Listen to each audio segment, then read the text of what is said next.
got my boots on the ground and the dust in my face. Chasing down the dream, trying to find my place.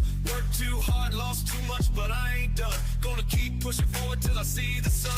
Every setback's a lesson, every fall's a chance. Gonna take that pain and turn it into dance. Got a fire in my soul, a hunger in my chest. Even when I'm down, I'm still doing my best.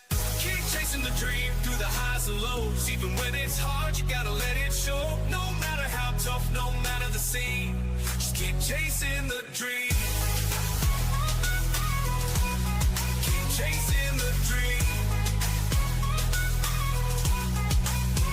They say the road's long full. What up, everybody? Welcome to the In Off the Bench podcast. I'm your host, Daniel Ball, and I'm joined as always by my co-hosts, my partners in crime, my brother from another mother, my sister from another mister, Jim Cross, Ava Garza.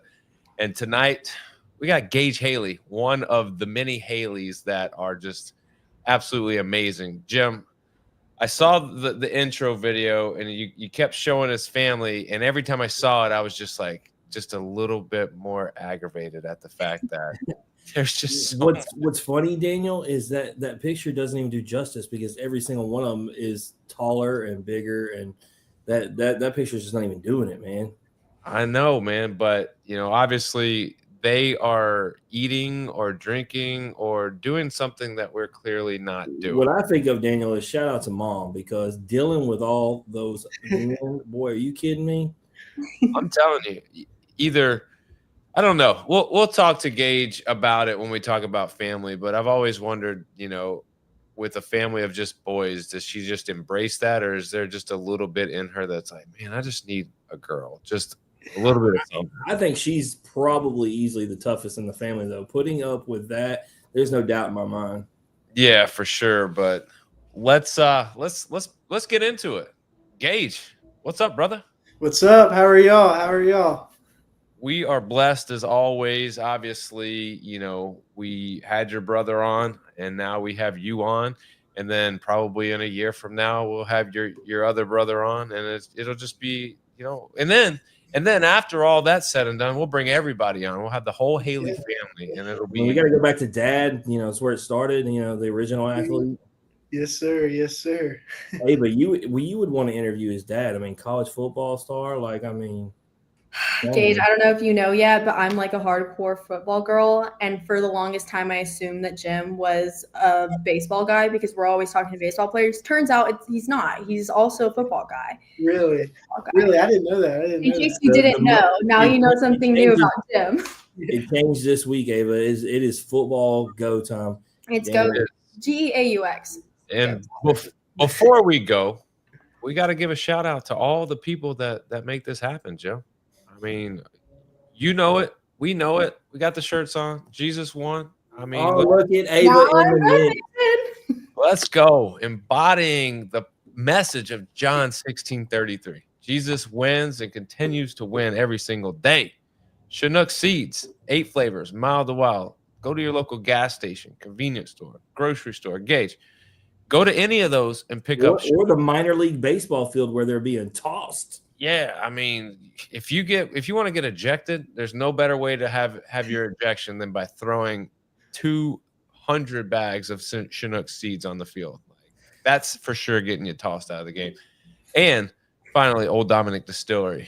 Bourbon, vodka, whiskey, gin. Go to olddominicdistillery.com and pick out your favorite spirit for any occasion or just your nightly little sippy sip. They got you covered. But Jim, obviously, I got to ask because you got the shirt on, I got the shirt on, Ava's got the shirt on. What is going on with Jesus One? You have boots on the ground. You know what's up. So tell me a little bit about. Let's just segue this thing right into talking to Gage. His roomie, man. We created a logo this week. We got Little Rock Baseball is going to have them next, but you know how it is, Daniel. As a matter of fact, Gage will be proud to know that Lewisburg, DC, Hernando, all the local high school baseball teams will have them on here. So, man, everybody's just being bold, just showing their faith and showing that we're all a part of something. And what it does, Daniel, is it makes it more than just winning and losing on the field, man. And lets everybody know we can be winners no matter what. That's right, baby. That's right. Ava, I'm so proud of you. You have your shirt on. I'm so excited. You don't understand. I've been waiting for this package in the mail for like ever, and now I feel so happy because I got to rep at the volleyball game earlier this week. So I'm excited. And with that being said, Gage, I get to have the opening question. Where are you from? I'm from South Haven, Mississippi, born and raised. So what is one thing that like I'll absolutely have to do if I come and visit? We have a lot of good golf courses. Like there's like 4 of them right around our area. So that's where I understand. Of all the things you plug for our city, you throwing the golf courses out there. Hey, we got good ones all around. It's But something different. Everyone I likes can't even verify that, Ava. I don't golf. I'm gonna learn how to golf. That's actually on my to-do list this year. I'm gonna learn. I'm gonna pick it up. I feel like that's something that I should Daniel, do. that means we got to learn because we can't let Ava be better than us. I mean, it seems like the next time we cover something, we're all together. It's like we got to go play around. Is that what we're doing? That's I what guess we'll do. so. Don't count on me actually being good. I'm just there for the vibes. You know what I'm saying? But I So, just like if you're gonna say golf, Gage, I gotta ask an important question. If that's what we're gonna, where are you telling Ava to go eat then? Go eat. What's your go-to spot? My go-to spot, if I'm going to something nice, I love Mesquite Chop House, and it's right next to my house. That's like my place, my really nice place. Like I could walk. He's not wrong. He made up for the golf answer. Yeah. okay. It's like my favorite place around that area. You can get the best steak, but better be ready to pay for it. That's all I'm saying. Yes, sir. Yes, sir. So I had the pleasure of interviewing your brother, Talon, last time. So from what I understand, we kind of talked about it before. The entire family is really, really, really athletic. So Yes. Gage, I ask, who is the best athlete in the family? It's definitely gonna have to go to Talon. I mean, his story itself just like explains it all, and the way he's fought through everything and is still, like, in my opinion, the best pitcher to come out of Mississippi, like hands down. And the way he was able to overcome everything in his life and still come out and achieve his like childhood dream and what he's been working for his whole life, like, kills me to say, but I think he's definitely the top tier It athlete. makes me interested to know what the other family members say. Because Daniel, you remember once upon a time, we obviously had Cameron James on. He said himself. Then we had Keegan James on. He said Sterling James. We had Sterling on. She said Dad. Dad said Sterling. Literally, Ava, all 4 family members said someone different. And it makes me feel like this family would be no different, Daniel. They're just humble. When in doubt, I'm going to say Dad, though, because clearly Dad made sure all y'all had him. Yes, sir. Yes, sir. He's the one that brought us up. It's just, and plus, Talon could pick up some random sport he found and be the best at it. It's just, he has the most insane ability to be the best at everything he like finds. It's incredible. Well, what's incredible being from South Haven is him and Dakota Cunningham both having a similar story. 2 guys who had leukemia, and now one's dominating the golf world, one's dominating baseball. Just crazy to have such stories of inspiration. But I agree with you to be able to do what he's done, and then you see the level he's at. Of course, he lied to us on here, Gage. Ava will tell you he made us believe there was no doubt he was going to Vanderbilt no matter what. He's like, I'm a Vandy guy, and then here we are. Yeah, he's getting after it in Arizona now, trying to prepare for next season and see what he can do. Well, the problem was it made me and Daniel let our guard down with Vanderbilt. We were like, no, Vandy. We even interviewed like 3 more Vandy guys, cuss at Talon, and then here we are. Like, Daniel, we got duped, man. I saw a video. Jim showed me a video about Vanderbilt, and I was completely thrown. Like, I was already down on them, and then I was really down after seeing this video. It was rough. But it's all right, hey, because now we're going to be Little Rock fans, especially because Daniel, his roommate is Michael O'Brien. Okay, let's go. Yes, sir. Yes, Go sir. Trojans. I text Michael to ask him if he knows Gage well, and he's like, bro, not only are we roommates, we played together at Mississippi State, and I was like, oh, yeah. And I felt real dumb real quick. We also were roommates when we went and played summer ball. So We've been together basically the whole college career. He's just another one of the Haley family members who's athletic. That's all that is. So, Talon, you were the number 7 rated right-hander and number 23 rated overall in the state of Mississippi. Was it always Mississippi State for you as a Mississippi kid? Yes, ma'am. Yes, ma'am.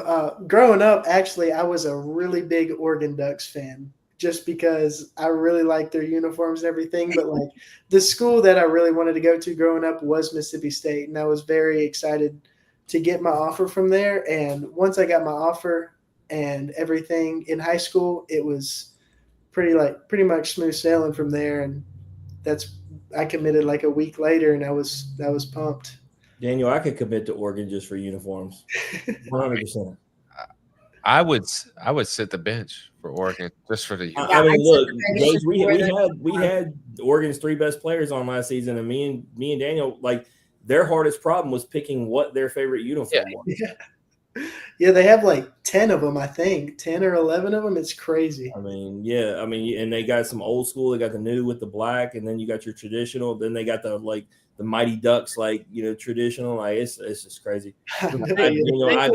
Is like they have 11 different individual kits, but you can take those and mix and match them with each other and make like 50 different combinations. It's so stupid, but it's amazing. I got a uniform question for you, being a Mississippi State guy for a year. What did you think about the Sunday Blacks when they were all black? Would you have liked that uniform to be a part of the kit? Because me and Daniel were huge fans, and we've kind of had back and forth. Some guys like them, some guys don't. I really did like them, and especially when you wore black on Sunday, like that was our tradition. So I think that was my favorite uniform when I was at State. Like I like that uniform. So even no different when we wear gold on Sunday, they would wear all black. It just came out hard. Yes, I don't know. I'm a big fan of all black, like whatever the team, whatever, even sorry, football talk. A&M, I know you're gonna say it. The Tennessee Blackouts.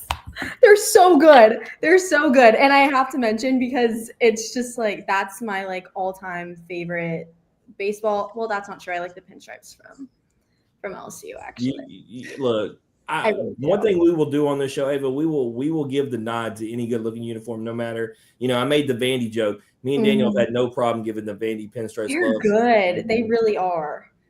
I need to look into Mississippi State's uniforms though. That's the one thing I will say. We may talk bad about certain teams, but we're pretty fair when it comes to being non-biased. We judge uniforms. Yeah, non-biased. Yeah. Well, Gage, you talked about it a little bit, the Mississippi State experience, limited action. I first want to talk to you about that. When you say, that was the place to be, and then you get there and you have limited action, what is the mindset when you're there and you're not getting what you maybe not what you thought, but maybe it wasn't the experience that you hoped it was going to be? It was, I kind of they gave me a role that I thought I was going to play, and it just ended up not falling through, but I still wanted to be there, show up for my teammates every day, be the best teammate, and be the most hardworking player at the field every time I showed up. So, yes, it was kind of rough not being able to pitch and contribute to the team on the field, but I wanted to be the biggest contributor in the dugout, cheering on my team, being there for them when they need it, and just being there the best teammate I could be when I was in the dugout. So that was kind of my mindset going into the season and going through what I was going through. Yep. Control what you can control, and Yes, you sir. can definitely put effort into that aspect of just being the best teammate that you can possibly be. But one of the things that we've learned, through this COVID situation where, sports were basically stopped, is we've had athletes that found some joy in the fact that they weren't able to play, or they could stop, they could reflect, they could take a step back, they could kind of observe the game from a different lens. With you get to kind of take a step back at Mississippi State. You get to see the game, SEC baseball at the highest level. What did you take away from being able to just, step back and see the game as it was at that level without the pressure of having to perform or compete or get outs or whatever the case might have been?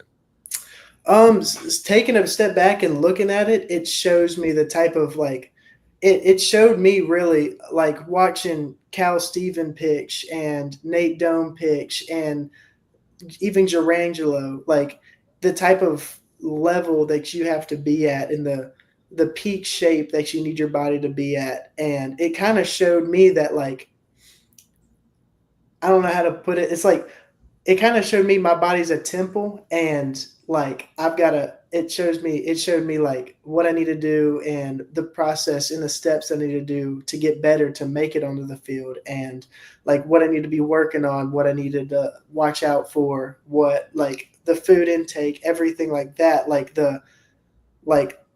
elite athletes have to set their standard to a higher level, and it kind of like showed me like what I needed to do while watching everybody else like compete at the highest level that you can compete at in college baseball.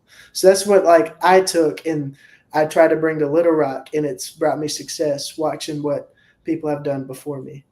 So when you take the experience of being able to be the best teammate that you can possibly be, when you take the fact that you're in probably at this point the best home stadium that you could possibly be in with some of the best fans and some of the best tradition, when you look at the fact that you get to be around SEC play, you get to be around top draft picks for this one season, what would you say when you categorize all those things and you kind of summarize and recap it all for that freshman year that you were there? What's the most valuable thing that you took away?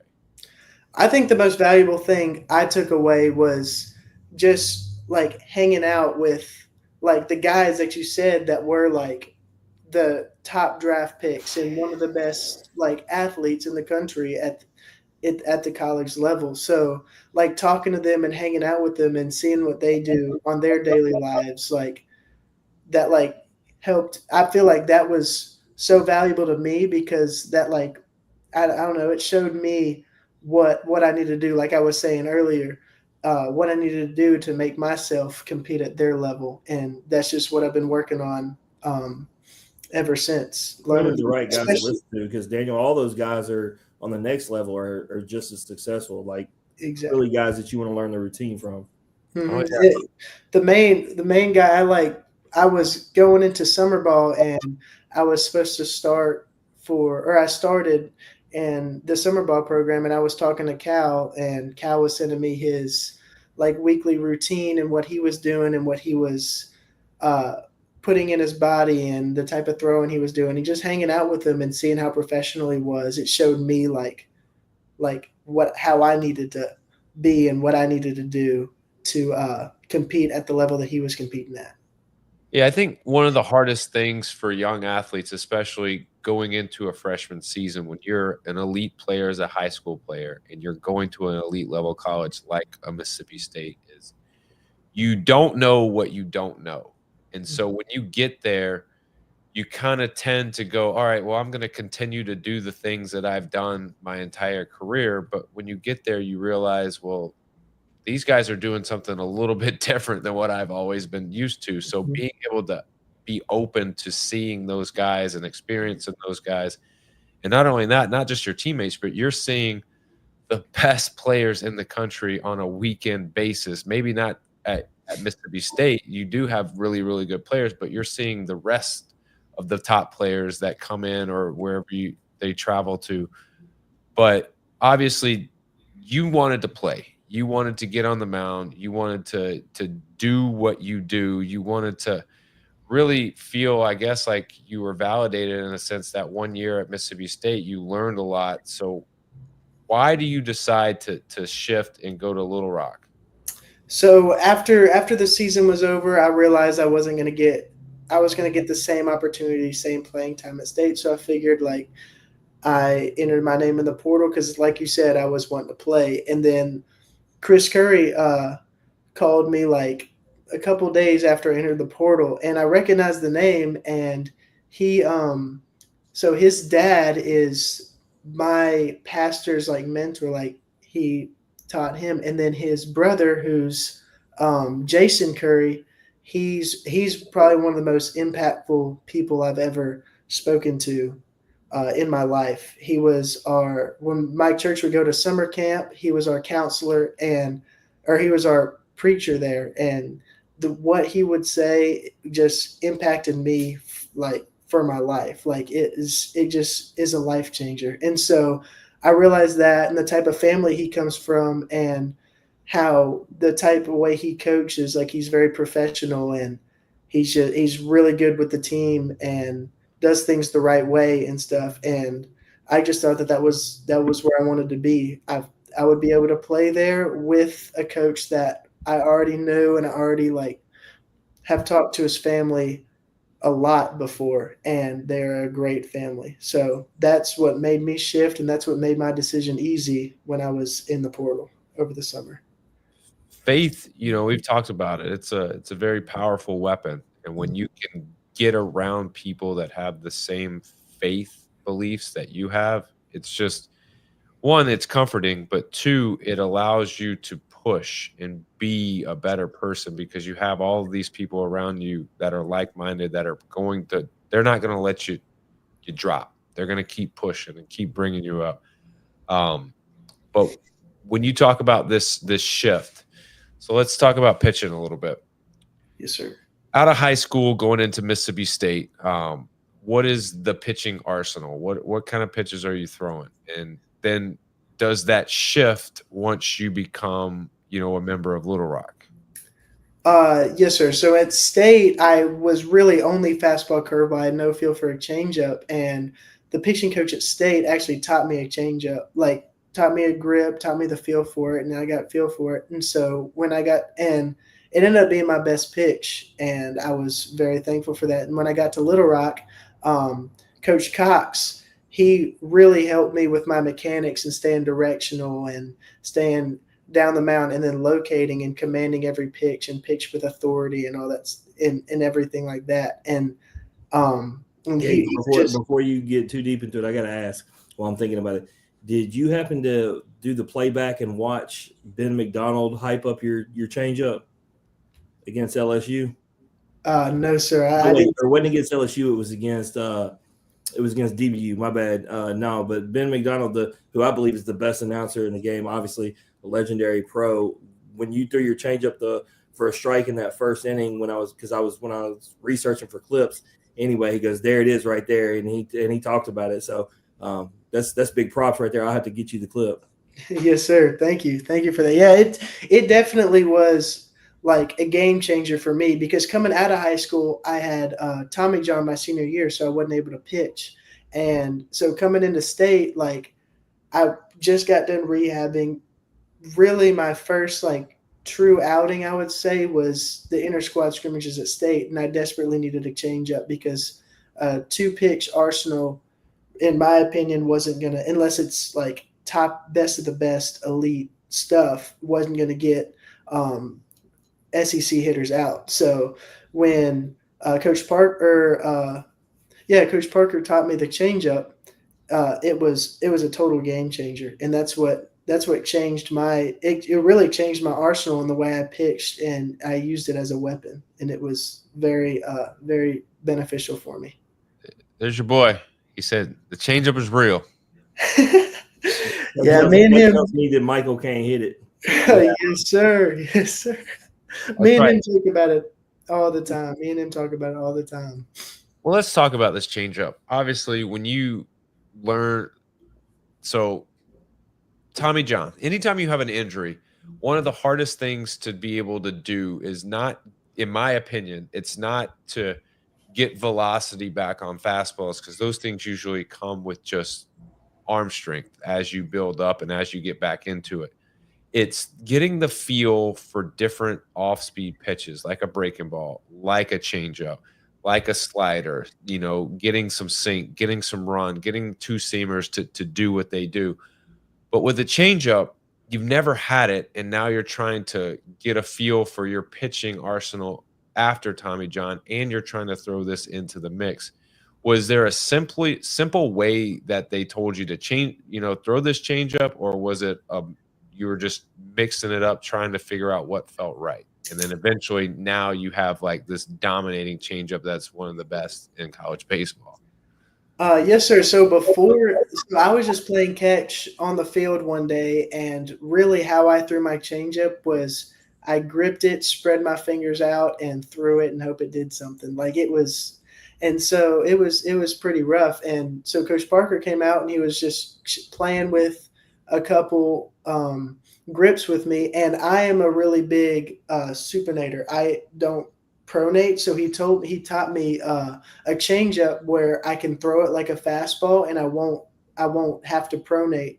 And I call it like a sinker with my middle fingers, because that's really what it is. And it just came easy, and I was able to locate it. Like as soon as he taught me the grip, I was able to throw it, hit my catch partner in the chest every time, and then I took it to the mound the next day, and it was money. And it really came easy. It really came easy for me, just because in my mind I was just thinking I'm throwing a fastball with run and sink, and that allowed me to locate it better and not think about pronating, changing speeds, and all the other stuff that comes with it. I was just basically throwing it and hitting a spot. Yeah, when you're able just to simplify, especially a new pitch that you're trying to work on, the simpler the better.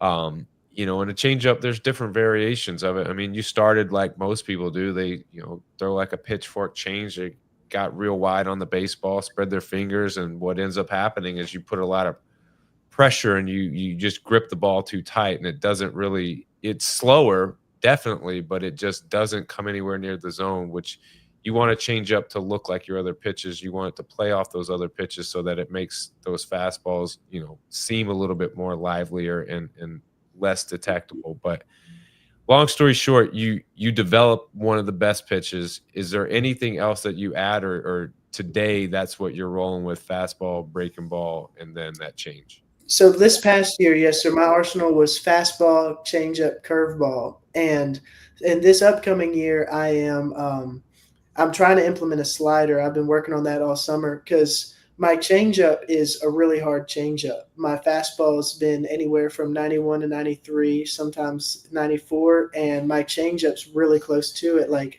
87, 88, even 89 at times. And my curveball's just been a little slow. It's still one of my best pitches, I feel like. Like my changeup and curveball usually paired up are money for me, but it was just a lot slower, so it's easier to see out of the hand. So with the slider, I'm trying to get a harder breaking pitch so it plays well off my slider, and then my curveball will play better off my fastball. So I'm talking with Coach Lee, who's our pitching coach now, and he's been really helping me out get that down. Well, enough of the baseball talk for a second. I got to ask a real question. I hope Michael's still around.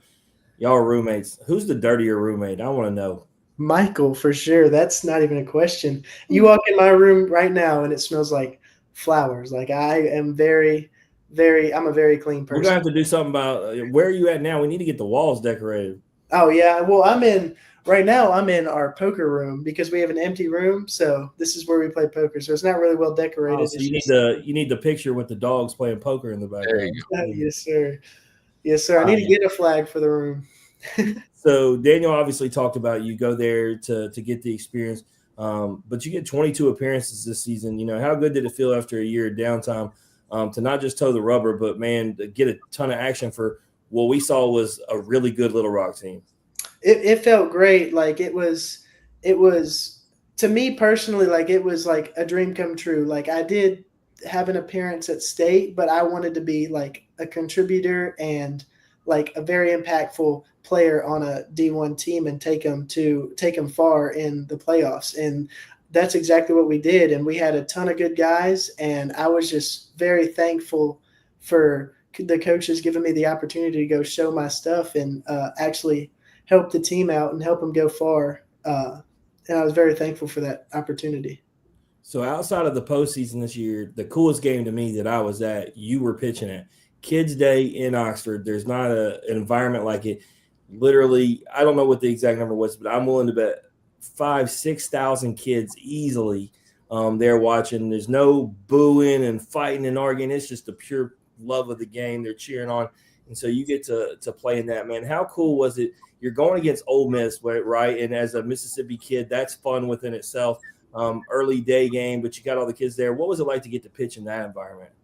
Oh, it was awesome. It was like, and it was my first like matchup against an SEC team. So I was going in there like prepared and like ready to dominate. And I was doing the bucket, so I got to get the kid experience, give out balls and sign and everything. And so it was just a really cool experience to pitch in front of kids that are in my position that I was when I was little, like dreaming to get on the field with them. So it was really cool for me to live out what I've been wanting to do since I was a kid in front of kids that are in my position, like wanting to be in my position. So it was really cool to live and out. It caught me off guard, right? Like I'm sitting there videoing everything that's happening, and then all of a sudden they announced that you're pitching. I was like, oh crap! I wasn't even thinking about the fact that there was a chance that you would be pitching. I was the reason I was there, honestly, was all the kid stuff at Ava. You should have seen it.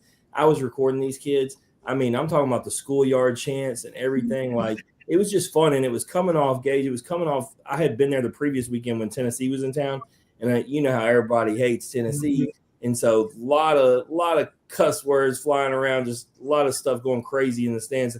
And it was just nice to hear these kids cheering, and it was like all in fun. The only thing I hate is they had to leave early. Like, they had to leave in the 7th inning. And I know. I saw that too. Yeah, they didn't get to stay and watch the rest of the game. I saw that too. It was unfortunately they had to go with what their school day was. So y'all took too long, man. Y'all got to hurry the game up. Oh yeah, yes sir. No, but you obviously had a good outing, and that was cool to see. But you get opportunities against DBU, which is huge, and then LSU. What was it like, man?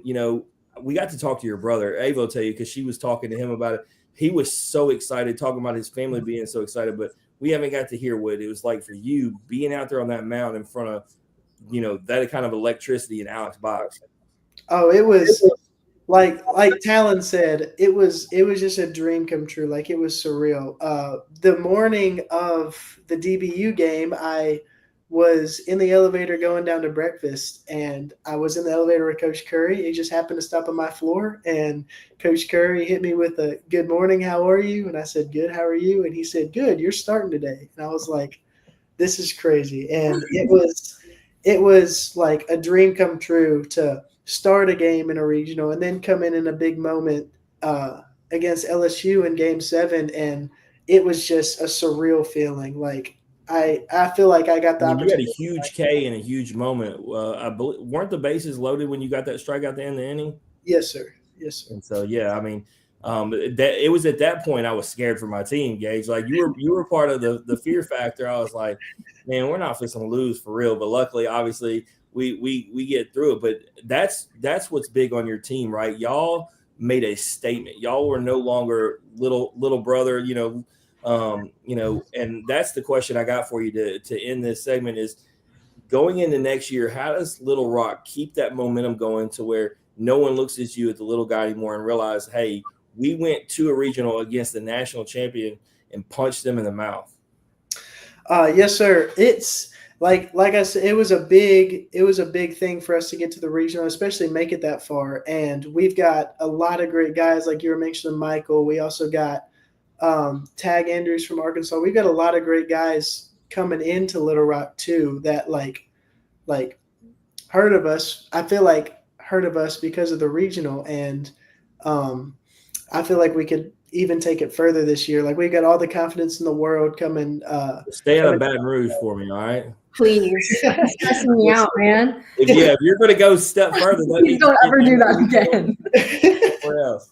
I want to continue cheering for you, and that's not going to happen if you end up. From what I understand, Daniel, we saw the new rules. The new rules are everything's going to be geographical. So I would love, you would make my year if you went into Fayetteville. Oh, they're going to Fayetteville. Oh yeah, that's what we. So when the announcements were going on the screen and we were watching it, we were like fully dead set. Like, we're going to Fayetteville. Like, we can't wait to go in there and go like toe to toe against Arkansas, because we played them earlier in the year and we didn't have our best stuff and they beat us. And so we were going into the regional, the hottest we were all season. We were ready to there. And then we were playing LSU and we were like, yes, even better. So we were really excited to go. They weren't even scared of Arkansas or LSU. They're like, bring it. No, you know what's crazy is they go into regionals and they get blanked.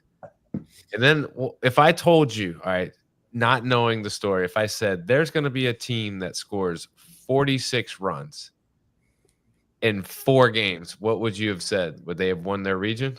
Yeah. Oh, they scored 46 runs in 4 games, the last 4 games. And they knocked out your boys. You know, Daniel's a low-key DBU fan. Really? Unbelievable. Unbelievable. That is a lot of runs. 22. They put 22 up. 22 on Rhode Island. We know Gage can play baseball, but Ava, the question is, can he pick football? Because I know, and it's all fun and games, but I'm now glad you gave me these questions, because this is my favorite set of questions. So we're gonna play a little game. We're gonna play Pick'em, because we can't finish an off the bench episode without playing a game. Awesome. So we're gonna give you the slate for college football this week, and you're gonna pick which one is winning. And you're going head to head with Tristan Gaines, who was our guest who picked he's quarterback out of Houston, and then me and Daniel, of course, are going to put in our share. Daniel, you know how this is going to go. They can pick what they want. I'm going to win this, but All right. Let me tell you something, Gage. All right, so real quick, repeat what I'm doing. Repeat. You kind of broke. Okay, I'm going to give you we're going to give you the slate for college football week 1, and you're going to pick which team is winning. And then, of course, Jim and DB are going to put in their opinions first, but you can go first, because your opinion matters, Gage. Sounds good. Don't let me down right now. All right, sounds good. Okay, first one, Alabama at Florida State. I'm going to have to go with Alabama. He's right. Yeah, agreed. I mean, Virginia, DB. It's hard. It's hard to look at what happened with Florida State last year and go, yeah, they're going to come out of the game. Yeah, that's what was going through my head exactly. But Virginia, I'm going to go Bama. Bama, cool. Yeah. Virginia Tech versus South Carolina. Ooh, I think I have to go with South Carolina with that one. Me too. South Carolina all day. So far, he's doing well. Yeah. Syracuse versus Tennessee. Tennessee. Good answer. I feel like everyone should agree with that. These first 3 are the easy ones. Now the next 3 is where we're going to separate ourselves. Yeah, I'm looking at the next one. Notre Dame at Miami. Oh, at Miami? I think I have to go with Miami. On that one. Okay. Daniel, you know the problem with this, right? These are the 2 teams that we These have jabronis. Yes. every year against each other. You got a coin? You got a coin or flip. That's going to be Jim, who are you going to take? And I'll take the opposite, just so that we will go against each other. What did you pick, Gage? I went with Miami. I don't think Notre Dame's going to beat Miami at Miami. If it was at Notre Dame, I think I'd go with the opposite. All right, I'm going to go Notre Dame because I'm going opposite Gage, because if I'm not mistaken, I think Tristan picked Miami too. I'm trying to beat both of them. All right, I'll go Miami. This one 3 wrong answers and 1 right. I like it. This one is very important to me and Jim. LSU at Clemson. Choose wisely. Supposedly the best quarterback in the country. Yeah, I think I'm going to have to go with LSU. Good answer. Everyone keep their fingers crossed that we're breaking this first, y'all. I'm going Clemson. Y'all know LSU don't win. Don't win openers. The problem is LSU in their openers the last few years has got me suspect, but Daniel, I'm clearly picking LSU. Oh, of I like course. that we're the underdogs finally. Maybe that's just what we needed. Maybe that's what they needed. You know, I just don't know. Like, I know about LSU, but Clemson is just that weird, like. Well, they're at home, which is actually huge, but their defense is really good. But Daniel, here's my problem. They're trying to sell me on the best quarterback in football is on the Clemson side, but I think the best quarterback in football is on the LSU side, and it's going to show. Well, I mean, I think we it's going saw to the Twitter war, so may the odds be ever in everyone's favor, because that one's going to be a tough one. Did you just do the Hunger Games? Yeah, I did. I just did a Hunger Games plug. You're welcome. Was that smooth? All right. Last one. Texas at Ohio State. Oh, that's a tough one, I feel like. Mm-hmm. First time ever that the number one team in the opening game is an underdog. I don't know. I think Arch will pull it out. I'm gonna go with Texas. I'm gonna go with Texas for week 1. Look, Daniel, let me ask you a question. Who wears Jesus One shirts? Wow. Ohio State does. Clearly, the champ. I'm rolling with who's wearing the brand. It makes it easy for me. And I roll with my philosophy. You're the champs until somebody beats you, and nobody's beating Ohio State, so I'm going Ohio State. Ava, who you picking for that game? Get in on this. You're a Texas girl, not a Texas fan. Let me clear that up, Gage. She is from the state of Texas. Listen, whenever A&M and Texas are playing, I don't usually cheer for Texas, but I'm the fattest Texas fan because I cannot stand A&M. I refuse. Like, I just can't do it. But for this one, I actually know a couple of players like that play for Texas, but I kind of want to go with Ohio State. I have all 3 of you are going against me. I have a lot of trust in Arch, and I think that if they pull that win out like fully, I think that'll be a great look for Arch, obviously, and he's great. We know that. But like, I feel like Ohio State might have that. You seen this football sideline reporter come out and her? You see how energetic she got real quick? Like, this is my favorite thing to talk about, guys. I had to start begging them to get football players. I'm telling you, look. I got nothing for remember baseball. this face, Gage. Look, she's going to be on an NFL sideline here in a few years, and you're going to remember that you were on in off the bench with her. Everyone cross their fingers, y'all. Can I ask a serious question? Ava, you're a sideline reporter. You do football. I do. It's my thing. How is it that we're classifying Arch Manning as a great quarterback? What has he done? Somebody answer, what has he done?